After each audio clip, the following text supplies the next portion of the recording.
Hello everyone, welcome back to my YouTube channel. So in today's video, I'll be sharing what you should have and what you should do before starting med school. So it's like a video for you to prepare yourself before entering into med school. So I'll be categorizing my video into few parts. I'll be talking about what items you should have before you enter into med school and what electronic gadgets I recommend before med school, books, apps, and also things to do before med school.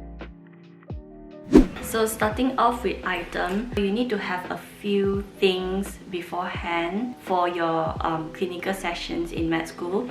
Obviously, things like your stethoscope. Stethoscope I got here is Littmann Classic 3.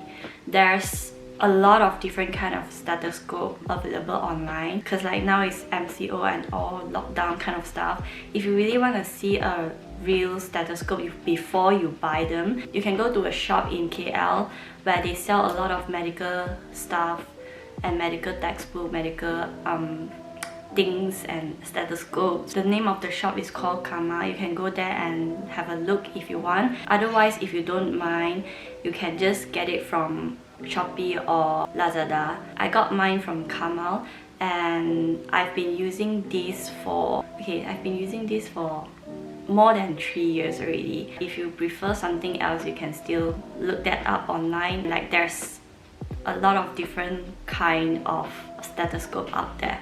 Another thing is this one. This is called the tendon hammer. You'll need this for your CNS block. You'll also need this for your clinical session, mainly for MSK, like musculoskeletal system. And also another very important thing is this pen torch. So I got mine from Kama as well. You can get them online. This is quite cheap and the measuring tape is also quite cheap.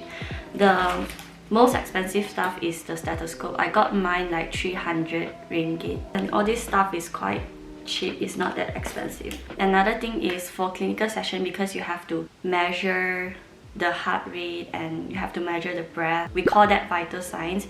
You have to measure all that and therefore you'll need a watch or a timer with you. I put everything in my one of these bags and I just carry like the bag around instead of carrying all my stuff and having it all over the place. I realized that a lot of people ask me about gadgets, ask me whether iPad is really essential for med school or not. I would say that if you are someone who likes to write your notes instead of typing your notes, I recommend you to get an iPad. You just have to save the file from your e-learning portal or something, and then you can add your file into another app where they allow you to use the Apple Pencil to annotate your lecture notes. I've been doing this for like 2 years and I like to do that because I don't want to print every one of my lecture notes out. The main reason is because it's very space occupying and sometimes I like to go out and study in a library or in a cafe. I don't want to bring like the whole stack of notes with me all the time, so I just like to like save all my lecture notes in my iPad. I'm not the kind of person who knows how to really organize my paper notes and stuff like that, and I'll be very messy if I have that. So if you're someone like me, you can get an iPad if you still want to have that experience of like writing down your notes. If you don't mind typing out your notes, I will just recommend you to get like a good laptop where you can use for a long time. So I always use my iPad to write down the notes during the lecture, but I like to write all the important stuff and like remake my notes again in my laptop. Instead of having some in the iPad and some in my laptop, I like to have everything. I like to organize everything in one place. And for iPad, you don't really have to get like iPad Pro or the expensive fancy ones. Like for me, mine is second hand, so I don't really spend a lot of money for my iPad. And for the Apple Pencil, I think I spent 400 or 500 2 years ago. I've been using it for like 2 years. It's quite durable and this is why I like Apple product. Definitely go for something else if you prefer something else.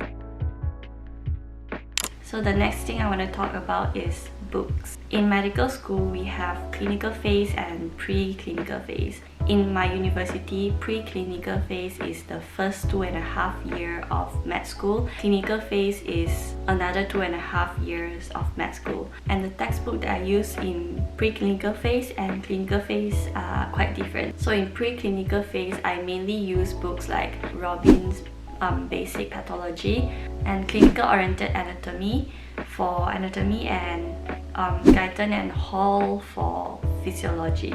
This is the 3 main books that I use.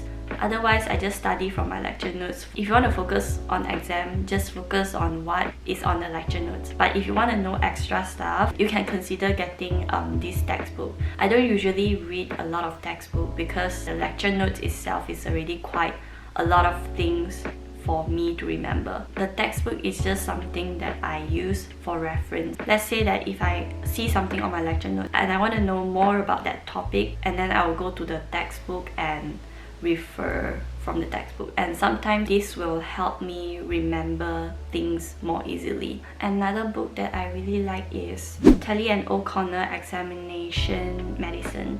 Another book is Macleod's. So both of these books I use during preclinical and clinical phase. For the apps that I use on my iPads for lecture notes annotation, I use Notability. I really like that because it's really aesthetic. You have to pay like 30 ringgit plus for that app. It's just a one-time payment thing.